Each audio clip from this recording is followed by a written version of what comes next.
Welcome back to another episode of Voices from the Field. Today, it is just me and Carie. We're going to be talking about some hot topics, controversial takes, and a lot of just things that we hear a lot in the softball world that we just kind of want to talk about and banter back and forth. And we encourage you guys to send in any questions or comment down below if you agree or disagree with our hot takes. So Carie, I just want to start it off with talking about roles. I know that's been a big topic that we've been kind of discussing here lately. And someone sent in, and we opened it up on Instagram on our story, and we encourage people to give us their hot takes, their controversial opinions. And someone sent in that they think supporting roles are more important than starting roles. So I'll just go ahead and start off with that. What do you think about that? Well, actually, I probably tend to agree a little bit because there's only 9 starting. I guess you could say 10 if you have a DP in there, but there's only 10 that start. And most teams, at least at the collegiate level, are going to have 20 to 24 kids, or young women, I should say. Your smaller teams, and I think where the mentality of that the supporting role isn't as important starts at the really young age, because a lot of those teams are encouraged to carry 10 or 11 players. And so that means there's only one not starting. So that's the reason people look down on that position, I think, sometimes. I think the role player, you're only as good of a team as what your role players embrace being ready at any time.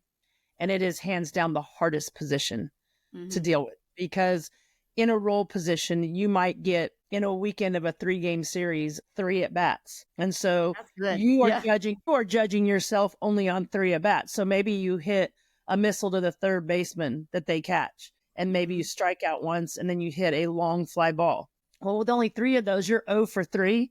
So your numbers of which people look at or maybe comment on are dictated by that. They're not dictated by the process or what the situation you were put in. So I think the role players are very undervalued in athletics from an early age.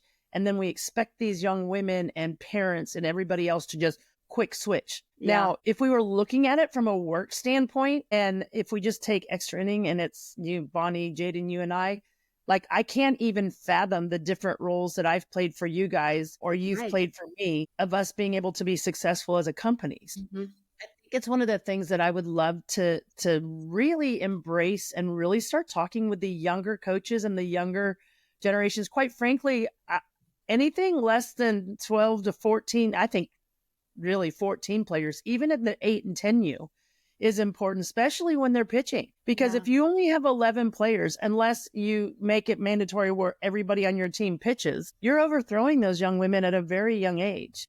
And then you could get me into a huge rant even about pickup players. Like, call for pickup players every weekend.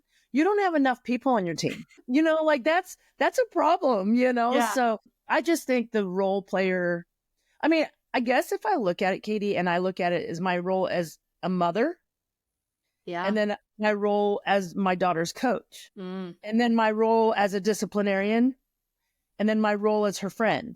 Like, those are 4 very distinct roles, and every one of them has great value in the development of my daughter as a young woman. And if I value any one of those roles any less than the other, then I'm doing my daughter a disservice. And so I think for me, I tend to look at that. And I think a lot of the roles that people struggle with is coming from not acknowledging that the most. I think I've talked about it on another podcast. Like, I want my teams to celebrate the sacrifice bunt more than they celebrate the home run. That's a role. That's a role. Yeah. Like, I can remember specifically coaching in the SEC. And I had a kid that I would bring in a role situation all the time because she was hands down the best bunter. Like, she could place a bunt on a cone for me. And by her second season with me, everybody knew that that's what she was going to do. And yet she still got better at it. She embraced the role. And quite frankly, it was one of the most significant roles there was on a team.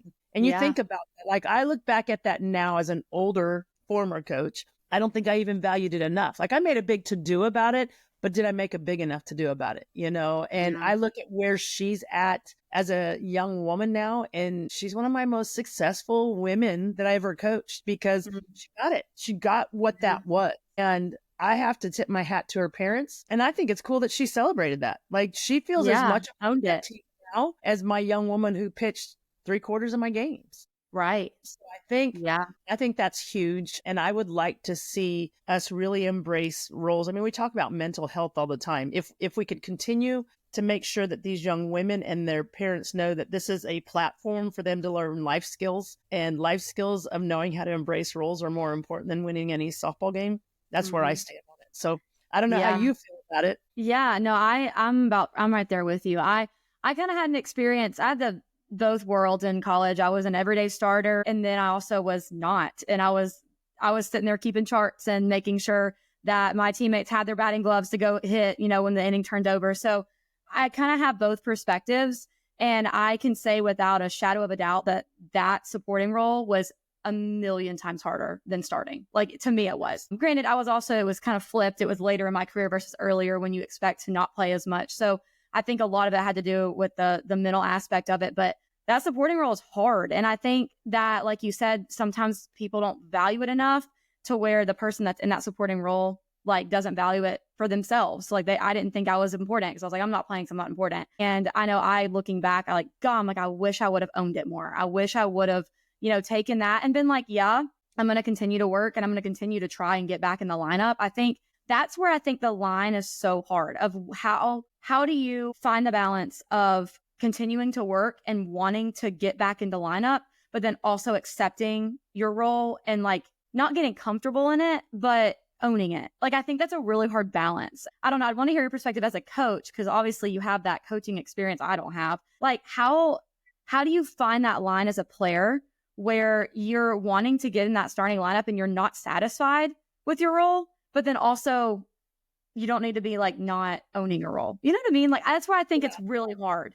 Yeah. Well, I'll tell you one of the things that I did a lot in the last 15 years of my coaching career is I really always talk to the whole team about, if you're not in that lineup today, make sure when you get that nod, you put egg all over my face. Like, make it I want you to want every parent, sports writer, anybody saying, why are you not starting her? Yeah. Like, you bring somebody in, like the prime example is the one with Pat Murphy at Alabama. Yeah. We He's got posted his it the other day. All-American. Okay, Yeah. so we posted it today. Yeah. The All-American, who it is down to her last career at bat.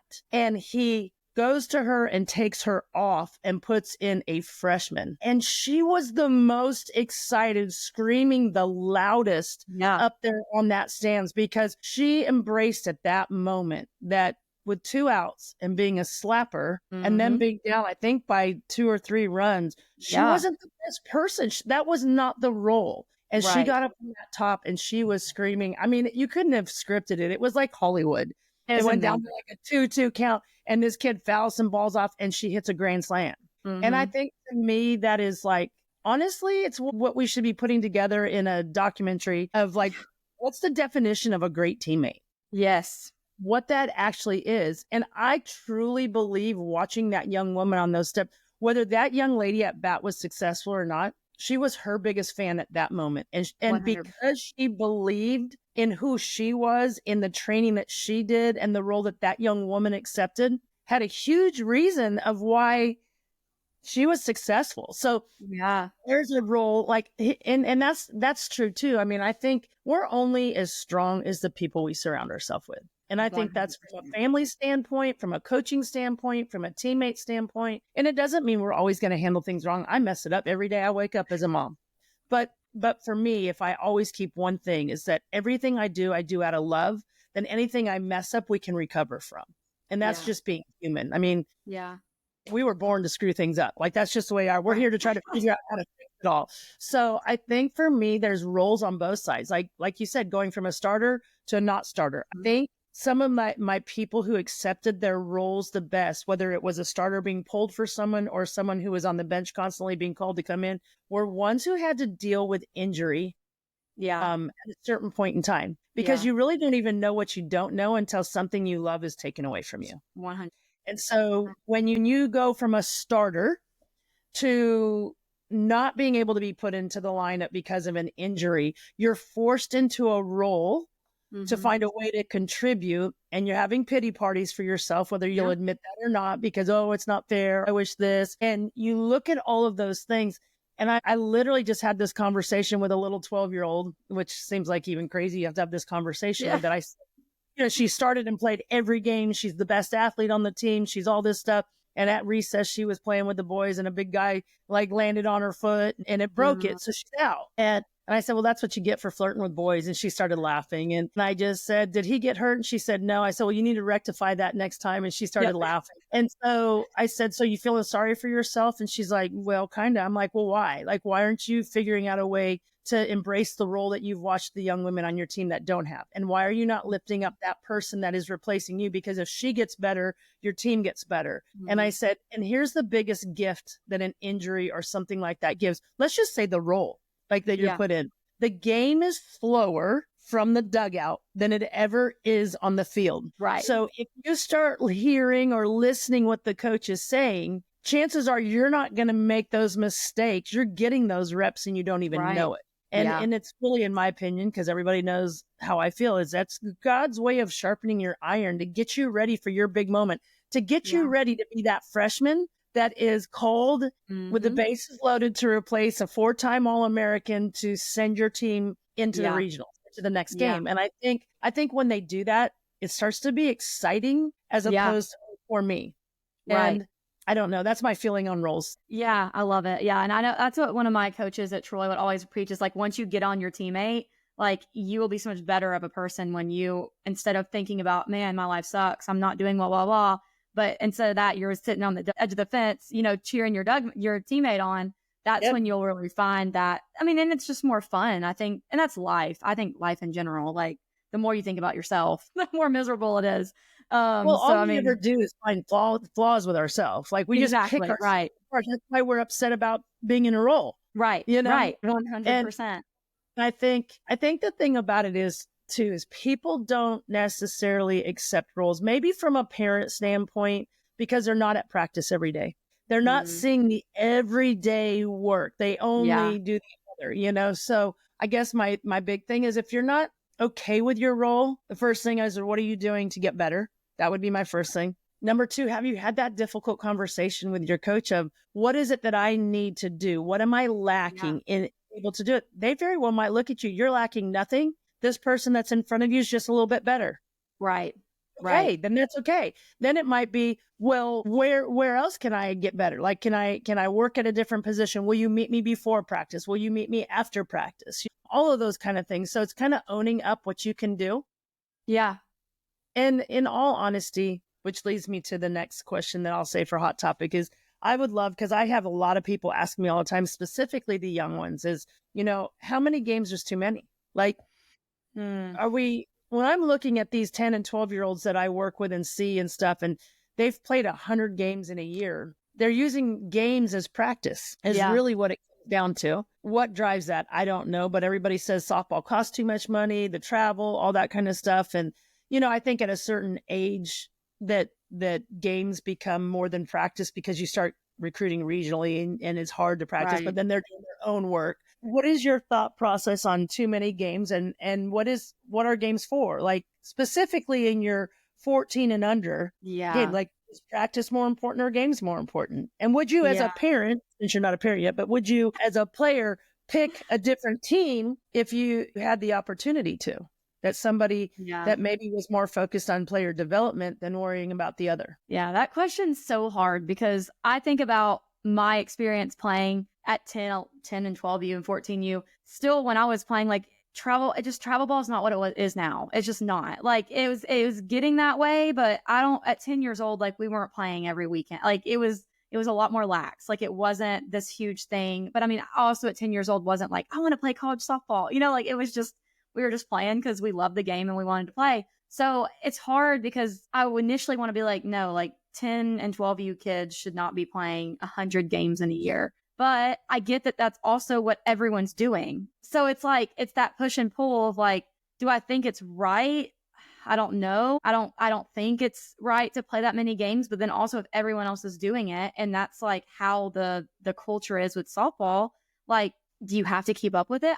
that's what I think is really difficult to be able to pinpoint. I think the bigger question that I would ask myself, and I'll ask you as well, is like, do you think you should be practicing more than you're playing?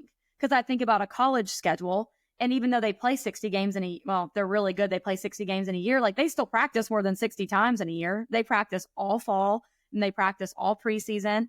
And then the only time off they really have is summer. So you look at college and they probably double, maybe even triple the amount of games they play. So do you follow that? Like, do you think that I think practice is more important to an extent. I think you can scrimmage each other, and I think that's how you get those game-like scenarios. But I think travel ball has gotten away from practice, and I think it shows. And I know you know a lot of college coaches. I know a good bit of them, and the common consensus a lot nowadays is the kids don't know the game as well. Like, they just don't have that IQ. They don't have that thought process, the pre-pitch thinking. Like, they don't have that. And you got to wonder, like, is it because we're not practicing and we're not learning those skills? We're just getting them thrown out there and playing, and they're not really learning. They're just getting reps. Yeah. I don't know. So I think that's kind of my perspective of it. So I'd love to hear yours. Well, I hear everything that you're saying. And as you're saying it, my head just started spinning of like where it goes into another hot topic is, I do believe practice is so significant, and games specifically at a certain age from 14 and under, I guess. And I may guess you can't say that because now they're starting to get recruited earlier. So at least 10 and 12 you. Yeah. A game should be a place that they have fun, and it's a payoff for everything that they're practicing and working hard for. And it's a measurement of, is my training and my practice working, and am I getting better? Right. So I go that way. But then when I hear you say like, college coaches are thinking this, and now I'm a former college coach, former high school. I've coached it all, but I don't. Right. Anyway, outside, I'm looking at it and I'm hearing these coaches say that, and yet we don't let these kids play the game. Like, this stuff, it drives me batty that catchers have something in their ear. Yeah. And I think originally it was like approved because it was to help speed. The whole thought process was to help speed up the game with pitch calling. And I'm not going to even mention the teams I'm talking about right now, but they're not even using it for that. They're using it for a way just to talk to their catcher. And I'm sitting there thinking, I would die. You were talking to me in my earpiece, I would probably be getting benched because I'd be swearing at you. Like, I'd be saying, get out of my head. I got enough voices in there. I don't need another, you know. So I don't know. This has always been my philosophy, right or wrong. Everybody that recruited my daughter told me it was something that was big. And even, I say my daughter because that's obviously who I coached a lot, but all of the other kids is how every one of the kids that had played for me, I shouldn't say everyone, most of the kids that played for me came with a softball IQ. Yeah. Like, I let them call their own firsts and thirds. I let them, decide things on the field. I always wanted to, from a very early age, manage them and not control the game. Yeah. And there is a part of me, maybe it's old school, maybe call it whatever it is, that I'm very frustrated with it all because I feel like the game is so controlled. Yeah. Who has the best seat in the house to call pitches? It's your catcher and pitcher. Mm-hmm. Like, that's who has the best. Now, do I get it in the power force why the coaches are calling it? Yeah, because their mortgage payment depends on whether them winning, getting paid. But I admire so much the coaches who either let their catchers call the game or have input and influence of, like, they call a pitch and they're like, and flash something back to them and they go back and forth. Yeah. Because here's the deal. Like, I always told my pitchers, and I would tell my daughter, the signal that you call, the pitch that you call is nothing but a powerful suggestion. This is what I'm suggesting you throw. And the pitcher, once she accepts it and goes, she's committing to it. Yeah. I never could stand hearing pitchers saying, well, I didn't want to throw that anyways. Well, that's interesting that you said that. First of all, you threw it and it was right down the middle. Or secondly, you went on with it. So that's why I always, when I finally made that decision of call a game, let's learn from it. Yeah. You know, and it was, yeah, like, and it's so cool that, like, I don't know, I just like sitting and watching the college softball game with my daughter this weekend. It was so cool for me to sit there and hear her full circle say to me, we'd both say, we started playing like call the pitch, and we'd sit there and we had to say it before they'd do it, and we'd see who it. Yeah. So we started with dollar bills, passing them back and forth with each other. So I think, to me, that is the reason that I think want these kids to know the game. And I'm not sure we're doing that, Then you could get me into the controversial, thing of coaches just screaming at players. Like, why are you screaming I at was your players going to ask you that next. certain things when why haven't In you the talked game. about it in practice? Yes, I literally was going to ask you how you felt about coaches that are like, there's a difference between coaching them and in the middle.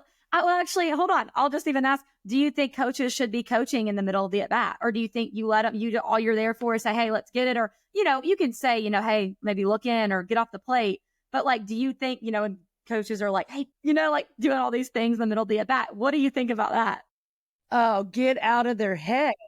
It's you know what? If you think about it, let's just say we're taking 16U and they're facing someone throwing 65 miles an hour that has an up, a down, and an off speed game. They're throwing from 43 feet at 65 miles an hour mathematically. And I got married for someone to do my checkbook. So I've been told this. I can't tell you this. Yeah. Someone out there that's really good with numbers. That's the equivalent of somebody trying to hit a 95 mile an hour fastball in baseball. Okay. Mm. So you do that and then you do it. And then you have to determine, is it a ball or a strike? Yeah. Right. What is the game calling for? And you turn and you look at their coach and they're trying to teach you how to do something. And I'm terrible because I'm thinking, yeah. And that's because you've done that so well for so long. That's the first thing that comes to my mind when I see these people doing it. And I'm like, and females in general are pleasers. Yeah. And right. So they see their coach go, then they're carrying that baggage in. And look, exactly. I'm not perfect because I used to react like that all the time. Yeah, like I had to work really hard on that, and I think for me specifically, as I got older, it came down to two things. And the only two things I was ever going to scream at you about was your attitude and your effort. Right. Because everything else is not controllable. But those two things are. And if I have a big complaint at this point in time from coaches to parents to players is they don't control their attitude and their effort, and they try to control all the things they have no control on. Umpires, strike zones. Like I can tell you, I sat at the Ole Miss Arkansas softball game this weekend, and to hear the fans in the stands screaming about the strike zone was just absolutely amazing to me. Now, I'm going to be the first one to go. I literally moved from my seats and went and sat behind home plate because I wanted to see it. Right. Yeah. And when I did that and I sat behind, I was like, I don't like his strike zone, but his strike zone was consistent. That's all you can ask for. You can ask for. Right. Now, I also think I was also seeing that, and I was so excited because I'm like, there are grown men in this stand that don't even have daughters. They were young college students screaming at the umpire. And I'm like, we've made it. We're baseball now. Like we've made it. They care enough to come and say these things. Yeah. Celebrating both sides of it. So I'm not a person about a screamer. I think players have to know that their name is safe in your mouth, that you're going to go to battle for them, that you don't, if a young woman knows that their name is safe in your mouth as a coach, they will run through a wall for you. They will do 100%. anything for you. They'll take a butt chewing that they deserve and one that they don't. And that's a lesson in and of itself that I've constantly tried to preach to my own daughter is you have to know how to take a butt chewing you deserve and one that you don't. And know in life, you're going to take more than you don't deserve, and how you handle that will define how people remember you. Yeah. Is it personal or is it not personal? And I mean, I do think there's times where coaches do make it personal, and that's a problem in and of itself. That's a whole nother topic. But you know what? You got to know how to take those and 100%. And grow. And that goes right back to roles, like accepting those, Yeah. How do you hold a teammate accountable if you don't know how to hold yourself accountable? Right. So, and that can go to your practice too. Yeah. That can go back to kids practice. I got a hot topic for you. What is it? And this is going to be one that I know you're going to laugh at me because we talk about it all the time. I think probably every call we talk about is the defensive face mask. Huge controversy out there. And there are people that are 100% or 100% no. It's right or wrong, left or right. And I do have middle ground in all of those things, but I'd love to hear your topic or thought process on that topic because obviously you're younger. Obviously you've seen those. You probably don't ever remember a time showing up to the field where somebody didn't have one. Right. I never saw one. And I even worked for a company. Matter of fact, the first company developed it. So I have my thought process. Love to hear your thoughts on it. Yeah, I think it's interesting. This is controversial because to me, it's just if you want to wear it, wear it. I think it's crazy that there is like a disconnect between that because I pitched and all the way up until college and then I stopped pitching in college. And I wore a face mask. I played outfield. I have no desire to be in the dirt and be close to a ball coming in my face. So I wear a mask. Like, it just is what it is. I pitched and I was like, not going to lie. I got one and took it right back to the face mask and praised the Lord I was wearing one, or who knows what would have happened. So I'm very thankful for it. But at the end of the day, I just wanted to wear one. That's what made me feel comfortable. And I wouldn't flinch as bad because I knew I had a face mask on. Do I think everyone should have to wear one? No. Like, in college, our ace pitcher never wore a face mask. Like, she didn't want to wear one. So she doesn't wear one. I don't know. I think it's really interesting. I think it's total preference. And I don't know why. I don't know. Because then you get the younger kids and you do get the 10 and 12U, the little babies that are just starting out.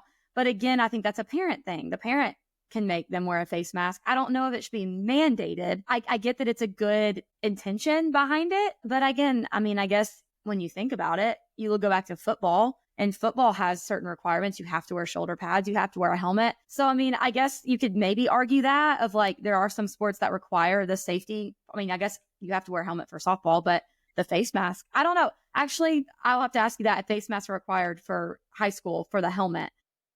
I believe so. They are. Okay. So, I mean, you have that, and you usually don't have complaints about that. So, I don't know. I can see kind of both sides, but I think it's complete preference. I don't know why you have to make a kid wear one, but that's just me. Well, and I guess I'll discuss it short and sweet here because I think most people have heard or know how I feel about it. But I don't have a preference one way or the other for individuals across the board. Yeah. Like, I think it should be personal. I think it should be a choice. I can tell you my daughter played at 7. She was playing 10U and she was pitching. When she pitched, because she was playing against bigger kids, I said, put a face mask on. You're that close. Right. She played third and first and all the other positions. She never wore it. She hated the mask. She was mad at me for making her wear it. But as a pitcher, because I didn't have a lot of confidence of her not putting it right down the middle, and I didn't have a lot of knowing that the bats were legal and the size of the kids and all that stuff. Right. I think the whole thing is we're trying to put a Band-Aid on something that needs direct attention. Like, why are the bats and the balls so hot that these players have to wear heart guards and face masks and shin guards in defense? Like, if you want to start regulating something, do it. When you bring up football, okay, softball is a non-contact sport. Yeah, that's true. You're comparing apples to oranges. Yeah. So, and if it's something that the girls have to do, why aren't the boys doing it? And that's not to take my shirt off and say, I am woman, hear me roar. But like, it's true. Worried about that. Why aren't we worried about it on the other end? Because you honestly see it more. I think I see more baseball pitchers get hit in the head than softball pitchers. Absolutely. I just watched the top 10 baseball shots off of people and they're not wearing it. Right. Like, why aren't they? You know why? And why is it not even because it's going to affect their manhood? Well, okay. So now manhood's different than womanhood. Like, right. Exactly. Certainly don't even get me started on that. We can't get it. Like, we're not going on that hot topic. But for me, my daughter is now playing at a public high school, and she's mandated to wear the mask at third base, and they have to wear it in practice and at a game. Like, if an administrator shows up and the third and first basemen don't have it, the coach gets reprimanded. My daughter won't even let me buy her a mask. She's like, don't buy that damn mask. I'm never wearing it outside. So she just wears whatever pitcher's not wearing one. She literally, every time she's going for plays, taking it off to make the play. So now is the mask helpful or not? And it's not because of what I'm saying to her. Like, I really don't have anything, but it's just so interesting to me that that's mandated. And then if that's the case, why aren't shortstop and second baseman wearing it? Right. Because here's where my whole thing to you, and I watched it 2 or 3 times this last week. In a slap defense, they went old school and brought their second baseman right there closer than the pitcher was. And she's like, okay, that right there. So I took a picture of it. Can someone explain to me why this infielder, they should have had to say, okay, if they're going to do that, why don't they have like a rainbow curve on the field? And if you enter this area of the field, and then like, there's defensive things that my daughter is 10 feet behind third base. She's deeper than the shortstop and she has to wear a mask. So I think it was the easy decision. It was easy for administrators and the state of Mississippi to CYA and say, well, they have a mask on. But as a parent, I don't know, maybe I'm just weird. I'm sick and tired of people telling me what's right or wrong for my own daughter. I should have to find something and say. That's what I was going to say. You should be able to sign it and say, hey, if my kid gets smoked in the face, I'm not going to sue. And then you can just sign it. And then there you go. That to me is an easy solution. Yeah, I know. I don't know.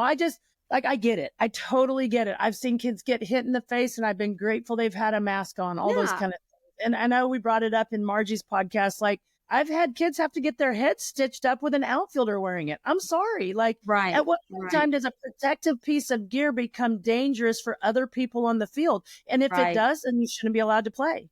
You can't play Mm-hmm. with a cast on your hand because you could injure Sure. somebody. Why can you Right. play on it? I don't know. So Mhm. we could probably beat that Yeah. till a dead.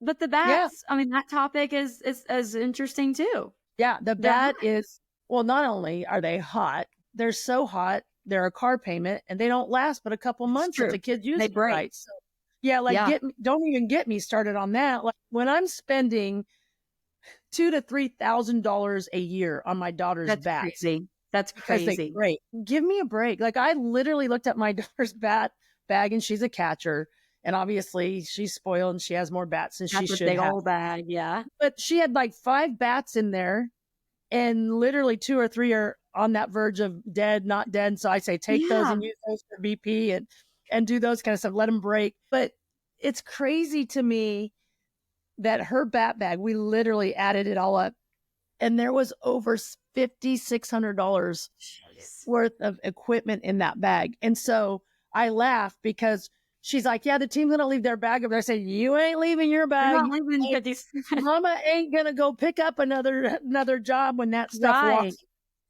So Yeah.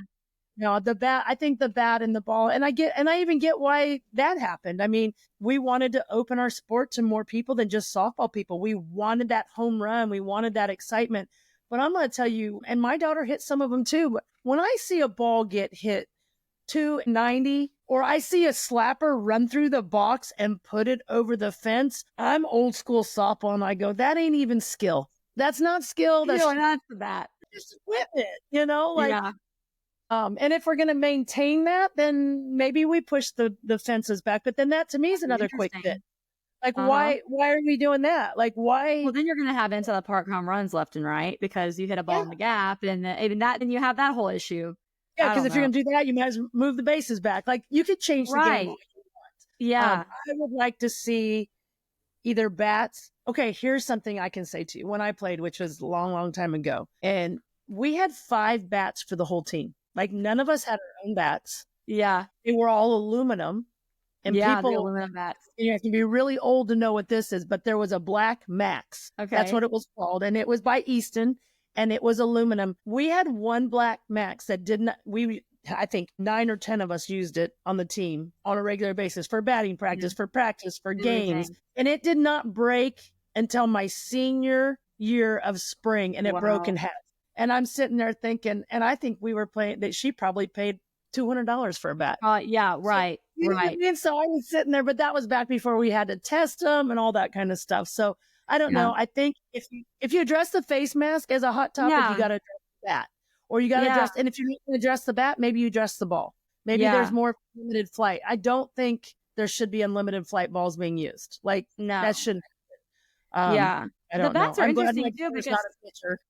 yeah, right, right. Well, like I don't even remember bats when I was playing. I feel like I had the same bat for like 2.5, 3 years. Like it's honestly been a newer thing for these bats to break so quick. Because honestly, I think I only went through like 3 bats in my entire career. All Between about the money. college, it's so interesting because I don't even remember bats break like that. That wasn't in. I don't know. It's interesting because I don't remember having to replace my bat every 3 months. Like that was not a Right. thing. Right. Well, So and it's as we're talking about this, it makes me think about driving people back to our website. Make sure you go and vote on the poll. Because if you want your voice to be yeah, heard yes, and we want changes to our game, we've got polls that will be up there specifically in the month of April. It's going to be all the hot topics. It's going to be about yeah, masks. It's going to be about, winning at all costs and gender equity issues and, the cost of lessons and all that stuff. So we're going to ask you, like, go weigh in. And we put so many posts up on Instagram and Twitter and all those things that we really want people to engage. Like this show is not for us. This show is not for anything other than for extra innings softball to be able to allow you all to have a platform to weigh in. Like, where else are we going to do it? Like, we all talk about it yeah, at the softball fields, or we talk about it, amongst whatever. And why not do it to where it's a voice that can be heard, or it's a voice that we can get people to weigh in? My whole goal is to try to get some people from the NFCA and maybe even venture into maybe we can get someone on the NCAA on, Yeah. you know, NIL and all these topics that are out there, because the only way that change ever happens is why we're sitting where we're at and everything that we're doing is people's voices being heard in another side, or a lawsuit, obviously. But Yeah. hopefully that's not the point that we have to do. If we could spend some more time in and hearing from people, because we have a very unique opportunity at extra inning softball is to be able to talk to the 8U, to the U, to the ones who've played it and moved on, like the Hannah Gammels, is to weigh in and say, hey, what are your thought processes? Because a country or a sport or a family is only as good as it knows its history. Like, where have you Mhm. been? What have you done? What have been good changes? What have been bad changes? Being willing to put the brakes on a change we've made to go, we need to revisit this. And like, why should we visit it? And change is never greeted with a lot of excitement. Yeah. But I don't think when you do change and it's not good after a period of time, you got to revisit it and say, hey, how do we make this better? And if Yeah. everybody's always voicing their opinion right or wrong, or listening to people voicing their opinions, it makes for a easier transition and a way to go with that part of it. Love it. All right, I got another one for you. So All right. let's talk about it. And this might hurt my heart because I give lessons. Yep. How many lessons are too many? Talk to me about the cost of it. What are your thought processes? Because obviously it's out there. Obvious it's a way that I pay for my family vacations and all that good stuff. Yeah. So what are your thought processes on lessons? I think lessons are necessary. I'm not one that's like, I mean, I think that you don't have to have them. I'm not saying that like if you don't get lessons, you're not good. I think that they're a really good tool to have, especially like in pitching. Like pitching to me is a huge one because pitching is so mechanical, so fundamental. And if you don't have somebody that knows that, I'm not saying it can't happen because you can definitely figure it out, but I think you're just gonna give yourself the best chance to get better when you're with somebody that knows what they're doing. But I think that's where I would kind of split off of, I think people need to do more research when they go and seek out a pitching coach, a hitting coach, or whatever. I think that the people that are taking advantage of players, maybe overpricing them, maybe not even giving them the attention that they deserve in that lesson. I think that's where we need to get better at as a softball community, is making sure we're doing our research on our lesson instructors, because I'm not saying they have to have a phenomenal career. They have to have all these accolades to be a good pitching coach or hitting coach. That's not what I'm saying. But I think you need to have someone that has experience, getting lessons from somebody that played the game and like knows what they're talking about. I think that I don't think there's a price limit. I think it depends on where you're at, honestly. Because I know down in Mobile is different than in Birmingham, is different than in probably Atlanta, Georgia. Like it's everywhere is different. But I think that it's money well spent if you're doing it with the right person. Because I know that there are instructors out there that don't even really look at the kid. Like they're sitting there on their phone halfway, through the lesson. They're not even instructing, or maybe they have 15 kids in one group lesson, so they're not getting the attention they deserve, or whatever it is. So I think the question lies in, who are we getting lessons from, rather than like, are they overpriced? Are they worth it? Because I don't know. I see a lot of that where it's like, I don't think you're getting the Right. value that you're paying for, Yeah. essentially. Well, I mean, I can honestly tell you, and this goes back way back when I was in college, I gave lessons, but we Yeah. weren't allowed to get paid for it. Yeah. Right. We weren't allowed to Yeah. take money. So I gave Yeah. lessons. And so I did it for a lot of the little girls that came to the college games that liked it. I would just show up because I love kids. Like Yeah. I would rather be around kids all the time over adults, because Right. adults have had their chance to be an idiot, and kids, that's what they're supposed to be doing, is learning and growing. So I love being around kids. My whole thought process to bring this up to you is, by the time I graduated from college, obviously then I could do more lessons because I had more time, Yeah. and I was still doing them for free. Like I was just doing them Wow. because I liked the game Yeah. and I did them. And I can't tell you how many times people would set a time up to come and not show. So they'd no show. Cool. And I Yeah. started going, this is my time and I value. So I started charging very Yeah. minimum.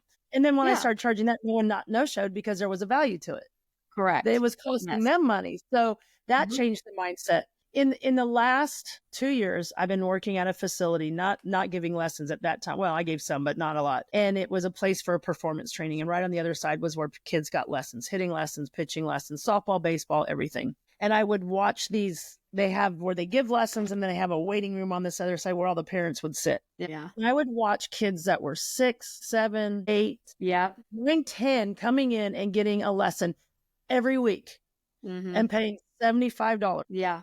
And so I'm sitting there going, okay, that's $300 they're paying a month. Yeah. And their kids are overweight. They are. And I can tell you just from watching, because I watched every lesson, it was right there in my eyesight. They were Yeah. getting the same lesson every week because the kid, you could tell the kid had never worked through the Yeah. week. Right. What's the Yeah. point? So now I'm sitting there thinking, so you're spending $300 just so that you can say your kid worked, but they don't work when it's a Right. 30-minute lesson, Right. So I think the thing is I want to encourage moms and dads. I don't care if you can catch or throw or not. Get out with your babies and throw. It's, Yes. to me, the best time to this day right now. And my daughter is much better at throwing and catching. My arm hurts too bad anyways. But that's our time where we talk. Like Yeah. we talk and we play games and we compete with each other and we come up with stupid games like who can knock the ball off the tee first and just different Right. stuff. I just want to encourage parents to play with their kids. You don't have to know everything Right. about a sport to have your kid. It goes back to Margie saying, throw the ball off the wall. Yeah. Learn how to do it. Like your body is going to teach you how to do a lot of things, Right. And so for me, what I encourage with my lessons is anybody to me that's under 10 that I'm giving lessons to, I tell the parents every other week. I won't do more than every other week because that gives you 2 weeks that kid has to go and work on things. Plus, I want Yeah. that kid being a kid. I want him to go to sleepovers. Right. I want him to play and do things. Right. I want him to play other sports, So Yeah. that's something that I really encourage. But if I have to, with my lessons, give the same information every time they're coming to me, I know something, either I'm not doing my job or they're not working. Yeah. So I've really started a much more accountability thing with the young women I'm working with is I'm sending them drills that I see because it's so cool. It's on YouTube. It's on Yeah. everywhere. Heck, Look it up. drills on X training that you can go to all the Yeah. time.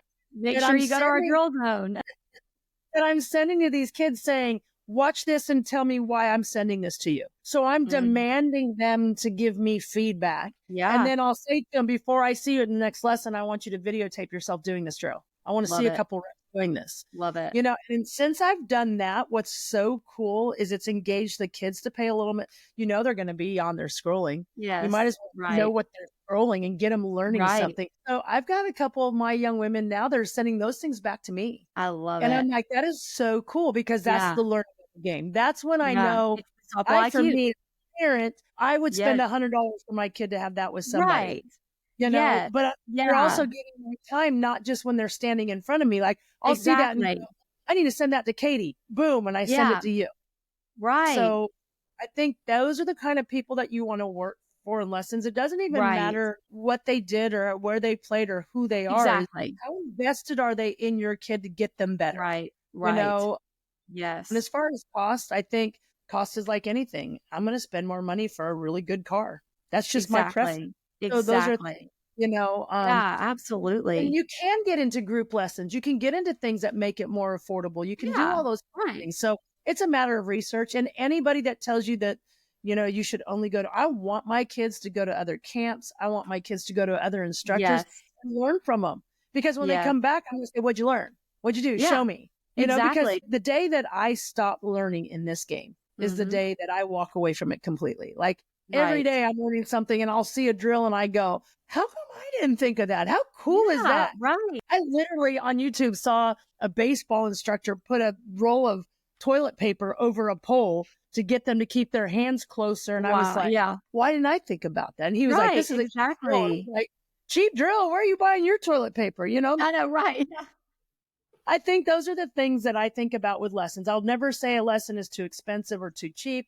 I'll never say a lesson is bad or good. It's really based on who you are and what you do, but you've got to be involved. Or just even as a parent, I want my parents at the lesson. Yeah. Like I was gonna I ask hear a you lot that. of people go, I don't want you here at this Yeah. lesson. I'm thinking, what are you hiding? Yeah. Like, who's Yeah. going to be with that kid more than anyone? I want my parents Right. working with the kid, but I want them hearing me. I want the Yeah. parents asking me questions. Yeah. Like my favorite story from last week for me was a little girl named Olivia. She's one of our ambassadors, and she comes to me for hitting virtually every week. This kid is a student of the game. She Yeah. works so hard. She's brighter than I am, that's for sure. But she literally has been working with me for about 5 months, and their season started and they came up against a really fast pitcher and she was just so upset because she just didn't do it. So I said, so Yeah. let's start talking about how you make adjustments. And so I gave her some quick fixes for faster pitching. And, you're itty bitty, like you got to get there. But if you Yeah. get there on time, she'll provide the power for you. And so we made a few of those adjustments. And that she came to me before she went to play a game against a kid. And it was literally the hour before. Like she came for Yeah. warmups. And she called me, or her mom called me so excited. She's like, oh my God, she tore it up tonight. I'm like, that's Oh, because she's a student of the game. Like she's a mhm. student of the game. Find She it. was super frustrated. She came and she was like, she not only hit the ball, she was early on her. And I was like, that's awesome. That means she's learning. Yes. So yeah, I think Yes. those are the kind of stories that I go, to me, that's worth doing it for nothing. Yeah. Like And do that's that for it. priceless. Yeah. Yeah, Right. absolutely. Absolutely. Right. So, okay. That's So amazing. next hot topic for you. Let's talk specialization. Like how early is it too early for a young athlete or a female to say, I'm choosing one sport or even for that matter, one aspect of the sport? Let's Yeah. say I'm in the class of 2029 and I'm a pitcher and I'm a pretty good pitcher. I'm going to be in the top 5 with a fan fun pick, all that good stuff that we got going on at Yeah. X-Ray. And I'm a pretty good hitter, but I need to spend all my time pitching. Like how early is too early? 6th grade, 7th grade, 8th grade, 9th grade, 10th, 12th. What is it? Like, Yeah. and I Yeah. think Nigel Kennedy and Jody Ball would argue, don't do Yeah. it. Like swing the bat. Like Nigel Right. hit a slam and is playing first base. Nothing that she ever did at Right. Stanford. So what is your Yeah. thought process on first, when do you pick one sport? Do you ever pick Mhm. one sport? Yeah. And then 2, specialization within your sport. Like talk to me about your thoughts Yeah. on that. You're younger. Gal just finished up playing. Yeah. I mean, so again, I think it's kind of like the face mask thing where it's like, I think that it's totally situational. I think it's up to the player if they're willing to put in. I mean, it's a lot of work to balance 2 sports and 2 positions and all that stuff. I know I stopped playing volleyball. I played my freshman year, and this was back when freshman, sophomore year was the time to get recruited. And I had to miss a lot of volleyball tournaments to go on visits and go to camps and stuff. And it was just kind of getting in the way of volleyball because my volleyball coach was mad at me because I was missing, it was kind of one of those things. So I was like, I got to stop after freshman year. And because I want to play softball in college. I knew that. And I was not the volleyball player to go play in college. So I knew softball was where I wanted to go. And so I quit. And then I actually came back my senior year and played. And it was like the most fun year ever because it's fun to play a different sport and kind of have that kind of just more free, more relaxed. And it made me a lot more athletic, and it made me extremely coachable because I had to go back and basically like relearn volleyball. And I couldn't, I mean, I was committed to go play college softball, and I still had to be like, I don't know what I'm doing. Like, how do you pass the ball? I had to really be humble in that way and be coachable. So I don't think there's a time frame. I think it depends on your recruiting process. Like, I know that to me is where it can get in the way. But I've seen it done. My sister is playing at South Alabama, and she never quit volleyball. She got recruited and played volleyball at the same time. So I don't think that there's a set thing. I think you can do it if you're willing to work. And she would go from volleyball practice to softball practice to a lesson so I mean, if you're willing to do that and you're okay with it, I think, you go for it. With specialization, I also pitched, played outfield, and hit until I went to college. So I did all 3 until I went to college. And I think this is where it's hard because I'm on one end, and I know a lot of people are on the other end of like, you can do whatever you set your mind to and all that. I'm like a realist in a negative way. A lot of the time I knew like, I'm not a Division I pitcher. Like I'm decent and I can go play at a lower level and pitch. I'm not a Division I pitcher. So for me, it was easy to kind of give that up. So I was like, I'm here to hit and play outfield. I'm not here to pitch. Like I'm not that. I mean, I'm decent, but I'm not that VP, good. baby. VP. Right. Yeah, right. So for me, I was like, to me, it was like an easy decision because I knew that wasn't, now, like I said, you can go the other way. Nigel Kennedy probably was like, no, I can do all 3. And I'm not Nigel Kennedy, but like, I know that there's a level of, doing what you want to do and set your mind to it. And there's a really good thing in that as well. But I think with specialization, I think again, are you willing to put in the work to do all 3? Like genuinely. And I say all 3 because I'm assuming you mean more of pitching, doing either pitching and catching and Right. then doing Right. like Macy playing third, catching and hitting. Like that's a commitment. That's a lot of work. If she's willing to go and get extra reps at third after practice, after catching for the whole practice, go for it. If she's like, no, this sucks, I just want to catch, then do it. But I think it makes you more versatile. I wish I was a little bit more versatile in college. I think that would have helped me out a lot if I played infield and outfield. I really was only an outfielder. So I think it really helps with coachability and being versatile and finding, I mean, you have a better chance if you can play everyone on the field, you have a better chance of playing.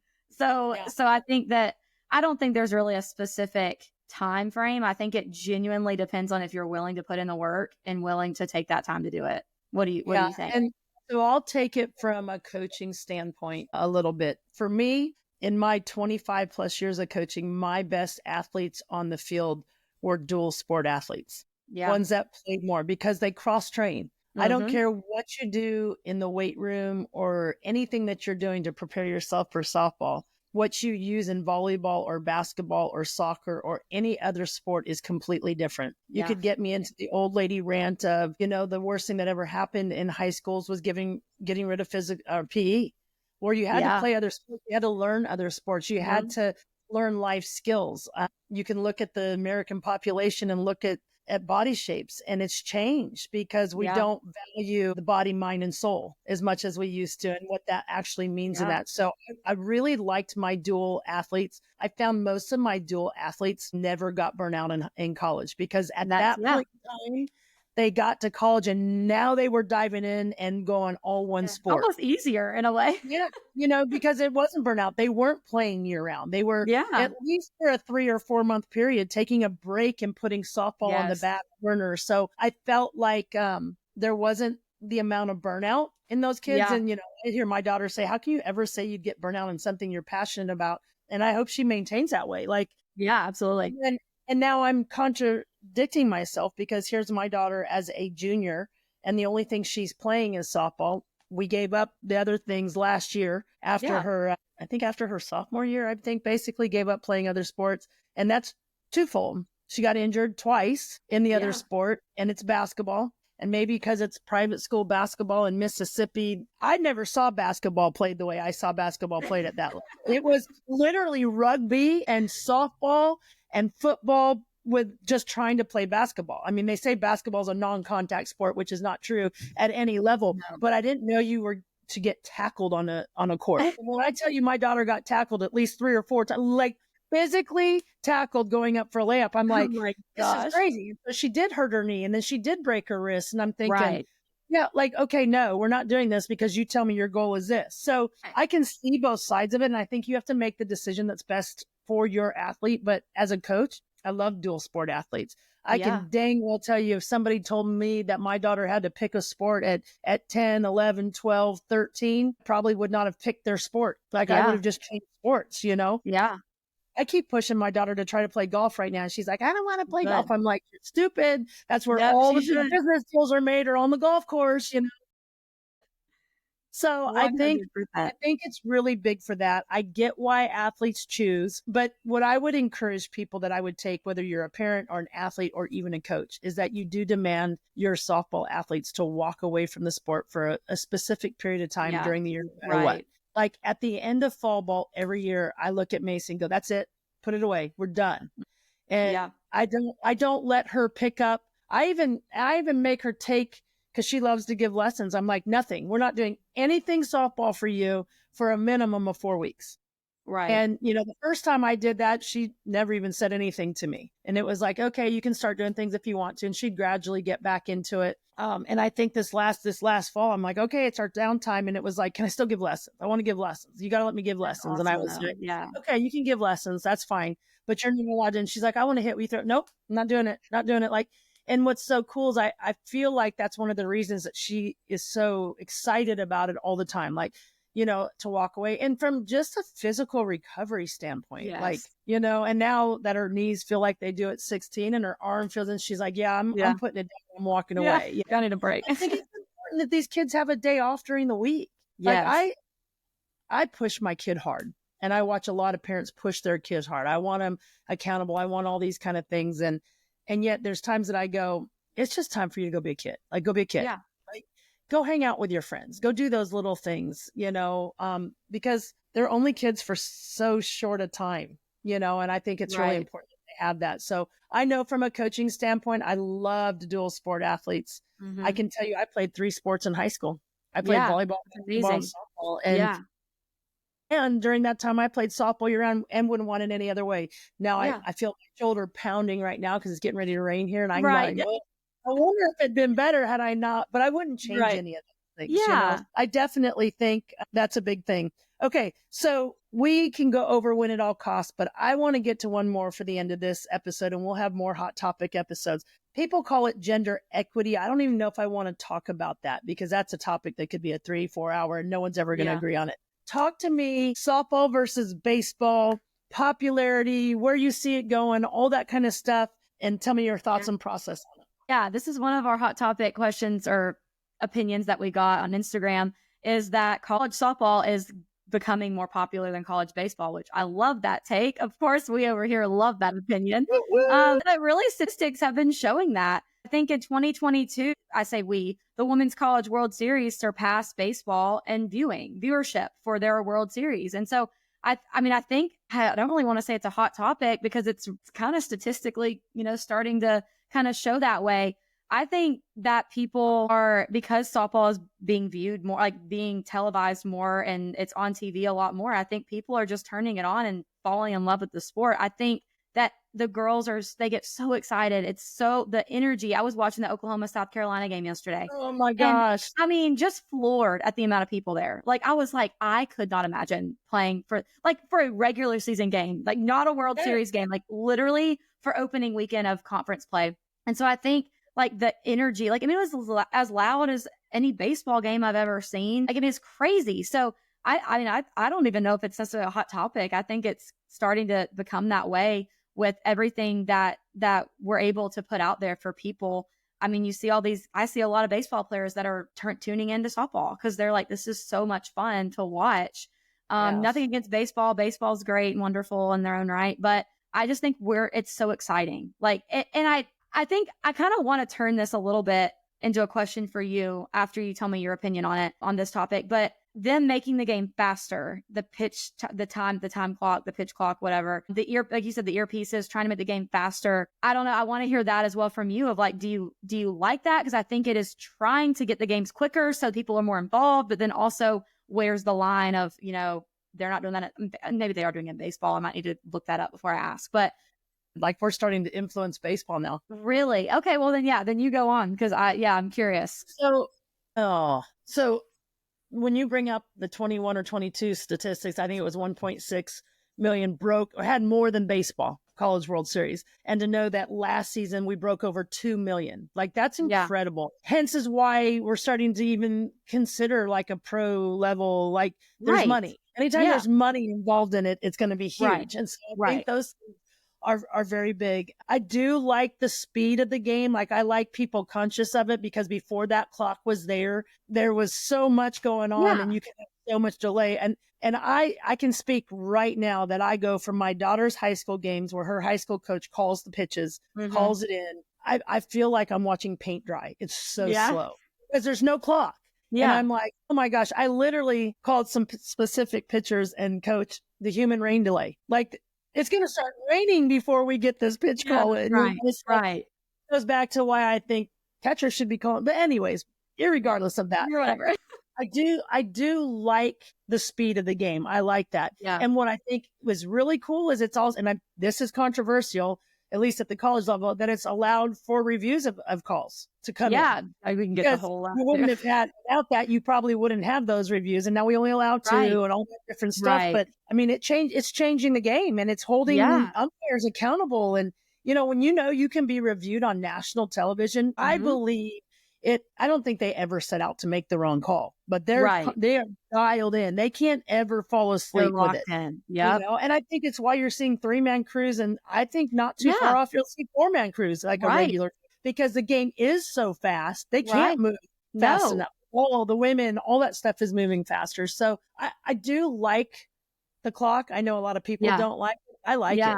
I have no opinion, honestly. Yeah. I'm not a pitcher, so I didn't have to do it.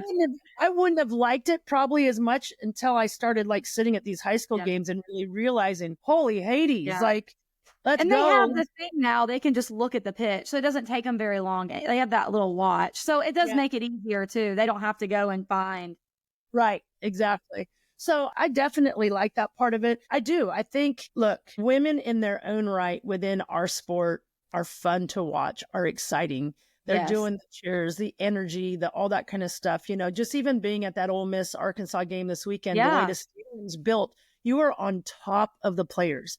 Like as a Mhm. fan, there was on deck batters having conversations with fans, so Yeah. I think that's what's so cool is these female are still very accessible. There's little boys that want a woman to sign a ball for them. Like those are things Yeah. for me that I honestly never thought I'd see in my lifetime, and that my daughter's going to be able to reap some of those. I think that's huge. Like that to me is just Yeah. so exciting and so cool. Yeah. So I definitely think there's a market for it. I think when you start seeing people willing to pay millions of dollars for people to go play at a university, there's obviously money is going to drive everything. Money is going to Yeah. talk. Right.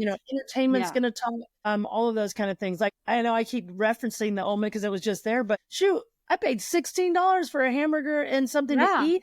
And Right. I'm thinking, Right. they didn't even charge that for the Women College World Series back when I Right. was just that the food is that much. Yeah. It's frustrating because it's expensive, but it's also encouraging to me that Yeah. I'm like we've made it. Like these Yeah. girls are starting to reap those benefits. And I just feel blessed and honored enough that maybe somebody in my family will get to reap some of those benefits. So that's a cool Yeah. thing to be. I do think Yeah. our much faster than baseball. Like I love baseball, but Right. I'm gonna be honest, it's because I can go and have a hot dog and a beer with my friends and not miss anything when I go get it. Right. You're You just like, do that "Oh." in softball, and you could miss everything. Right. And you Yeah. bring the attendance at the South Carolina Oklahoma game. And here's what is even to me, I saw the numbers and the attendance and you heard the energy. All that was fun and exciting. But what I was like, man, this is so cool because Oklahoma has dominated this sport Dominated. for the last 4 or 5 years. And in their very first weekend of opening season with SEC, their butts were on the rope One all run ball 3 game every 10, game. 9, 2, 1. So exciting to see that Oklahoma is being challenged. And I think Patty Gasso would say the same thing. Like, I think Yeah. she'd say good for the sport. Yeah. Now, Yeah. granted, they lost a lot of talent. They They have did. 14 newcomers, all that kind of Right. stuff. But take that coupled with South Carolina being at Well, the South bottom of the Carolina. barrel last year, Yeah. and they Yeah. were the two undefeated teams left Correct. facing off each other. And I heard everyone say, oh, well, South Carolina is going to get welcomed by Oklahoma. And it was No, almost the I don't think exact, so. like it was almost the exact opposite. I can't say Yeah. that I was rooting against Oklahoma, but I would have loved to seen South An Carolina just underdog. sneak back Yep. one time, Yep. but I agree. I'm just so excited to see how that unfolds because, I mean, if anybody knows how to do it, Patty Gasso knows how to do it. I mean, that 100%. Yeah. they know it, so Yeah. I think, anyways, that's Yeah, where I'm at. and I'll even give it to the girls. Like, I mean, I saw 3, I think, home run robberies this weekend. Like 2 were grand slam. Like, I mean, I will say the girls, they're showing up and making plays to where people want to tune in and watch. Like, I was Auburn, Isis Tresovic, I think is her name, and Kendra Falby. They made these like ridiculous home run robberies and threw the girl out at either home or for whatever. And I'm like, that's why people are watching the game though. Cause I'm like, they're making the plays that make people turn their heads and be like, dang, that's a great play. Like, let me go tune into that game. I mean, like, you got to give the girls credit too of like they're showing up and making the game exciting, and they're making it to where people can't turn away. Cause like, I don't know, that Kendra Falby catch, I was like, that is crazy. Like, I don't care if you're a baseball, football, golf fan. I don't care who you are. You watch that play and that fires you up. Like, that's crazy. Like, that's crazy. Absolutely. Well, I am just super, super excited in the direction that extra inning softball is going. I think we're building a platform that allows parents, coaches of young people, coaches of old people, players of all level to be able to contribute to the growth of the game that obviously we all love. I've never had to work a day in my life. From the time my dad handed me a softball to now, like I was 9 and I'm coming up on 50 years in this game. Like in 2 years, That's it'll be awesome. 50 years for me on this game. And I just love where it's at, where it's going. Do we make mistakes? Absolutely. But this is such a neat thing. And I'm so excited to be a part of extra innings softball, that it is a company owned and operated by women to empower, inspire, and support young women. And I just want to see this platform grow to the level of it's a one-stop shop. You can get everything. And it doesn't mean we want to replace anybody else. We just want to keep enhancing it and give young women opportunities, maybe to have NILs from extra innings softball, like all of those Mhm. different things that I would like to do and give a platform. I know the one thing that we get kicked off this week is Max Prep and Extra Innings Softball is partnering together. I can't even say that word, to be able to give the support and recognition to high school. Like, I'm watching high school games right now, and I'm telling you, there is some tremendous Yeah. talent. And, Max Prep has given them a platform forever, but how about bringing it into the club and the travel so that all of those kids are Mhm. playing high school ball? Because I think it's Yeah. important. And this is just my soapbox, is that they get to have two platforms. Like, they have a platform that they're playing to be recruited and seen and to their next level, but to be able to play for the community they live in, where Yeah. it means something different. I feel like, and I can speak for my daughter, um, that she is so excited for the opportunity to play for a state title, not for her, but like for the group of Yeah. people in the community that we're living in. And that, I think there's been 4 or 5 games when there's been 500 people at those games. Like, Wow. that's a That's lot, crazy. and that Yeah. people are traveling to watch them play. And like, we have her little high school has, and it's 2 dads that do it, but they're incredible at what they do. Every game they play is podcast, whatever, aired, and Yeah. It's they're live. commentating the whole thing. Like, That's they show crazy. up and Yeah. they get out of their van with like radio stuff, and I'm All like, their stuff. dang, we didn't even have Yeah. that for me when I was coaching at Division 2 Yeah. level. Right. So I'm like, we are starting to turn a corner here. And so Yeah. I think that's really exciting. And it's exciting, like, when I go to the market and stuff, and people are like, hey, I saw Macy's home run. And I'm like, how'd you You see that? did. They're like, I watched it online, and I'm like, that's really cool just for a Yeah. community to have that. And I think that allows for another platform, because that's a whole nother thing. I hear a lot of people say, oh, it's not even worth playing high school. And although that is true We in could get some on that. places, yeah, and although that is true in some places, because we've been at some of those ourselves where it hurt her more than helped her from the level that we were playing. Right. I think it's important, and the stronger we get all Absolutely. those when it matters, when they start playing high school softball coaches as much as they're playing high school football coaches, that Mhm. and then will be a We made whole it. nother. We can say, yeah, we've made it. Yeah. Like, it's important enough for that. So I Yeah. think that's it. But I think the more we can get, and I would love to hear from people, whether they comment on this podcast or they reach out to Extra Inning Softball itself, or they send things in on the Instagram and Twitter of like, what are the topics that you're wanting? Like, I would love to do a Yes. round table Yeah. conversation on a podcast with maybe club coaches, and maybe we say take 10U one weekend, and then we take 12U and we Mhm. literally talk about the topics, because I think there's hot topics within individual levels Yes. of the And game too. even regions Yeah, of the country. regionally. What, Yeah. snow versus no snow, heat versus, Right.